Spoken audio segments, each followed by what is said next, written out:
Friends,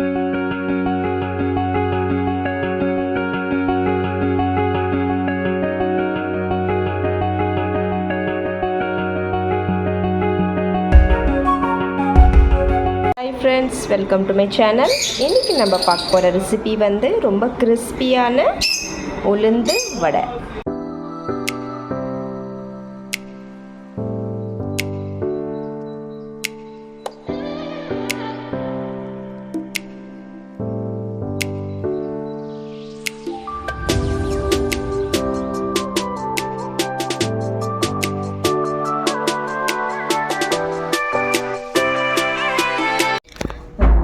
friends, இப்போ வந்து இந்த உளுத்தன் பருப்பு வந்து நான் ஒரு ஹாஃப் கேஜி உளுத்தன் பருப்பு எடுத்திருக்கேன். ஸோ இது வந்து ஒரு 2.5 hour வந்து நல்லா ஊற வச்சுக்கோங்க.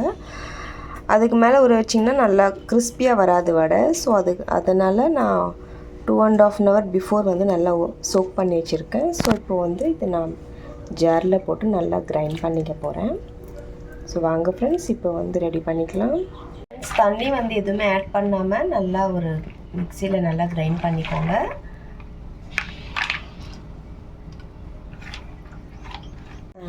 ஃப்ரெண்ட்ஸ், இந்த மாதிரி வந்து நல்லா கிரைண்ட் பண்ணிக்கோங்க. ரொம்ப மெலிசாக பண்ணாதீங்க.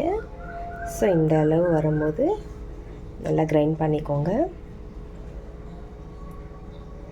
ஃப்ரெண்ட்ஸ், ஃபஸ்ட் வந்து ஒரு மீடியம் சைஸ் ஆனியன் வந்து இந்த மாதிரி பீசஸ் கட் பண்ணி வச்சுக்கோங்க. ஸோ இப்போ இது ஆட் பண்ண போகிறேன். ஆனியன் ஆட் பண்ணிக்கோங்க. அப்புறம் 1 tablespoon சால்ட், வந்து சோடா ஆட் பண்ணுறேன். அதை ஆட் பண்ணிக்கோங்க. நல்லா வந்து மிக்ஸ் பண்ணிக்கோங்க.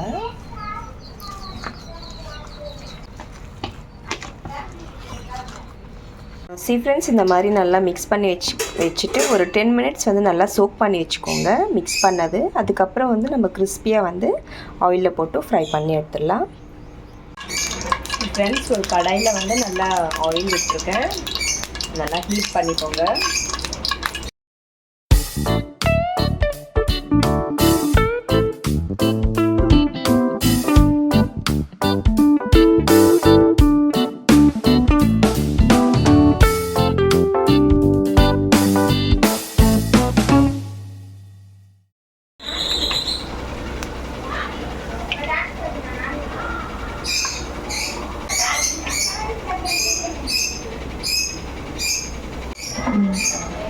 ஃப்ரெண்ட்ஸ், நல்லா கிறிஸ்பி ஆயிடுச்சு, நல்லா ஃப்ரை ஆயிடுச்சு வடை. ஸோ இப்போ நான் வந்து வெளியே எடுக்க போகிறேன்.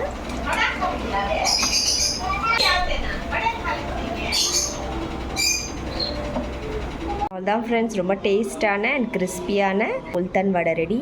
ஸோ இந்த மாதிரி நீங்களும் வீட்டில் கண்டிப்பாக ட்ரை பண்ணி பாருங்கள் ஃப்ரெண்ட்ஸ். ஈவினிங் ஸ்நாக்ஸ் டைம்ஸில் நீங்கள் ரெடி பண்ணிக்கலாம். நல்லா கிறிஸ்பியாக இருக்கும். ஸோ இந்த ரெசிபி உங்களுக்கு கண்டிப்பாக பிடிக்கும் நம்புறேன். பிடிச்சவங்க லைக் பண்ணுங்கள், ஷேர் பண்ணுங்கள் அண்ட் சப்ஸ்கிரைப் கண்டிப்பாக பண்ணுங்கள் ஃப்ரெண்ட்ஸ். மீண்டும் வேற ஒரு ரெசிபியுடன் சந்திக்கலாம். Bye friends, thank you.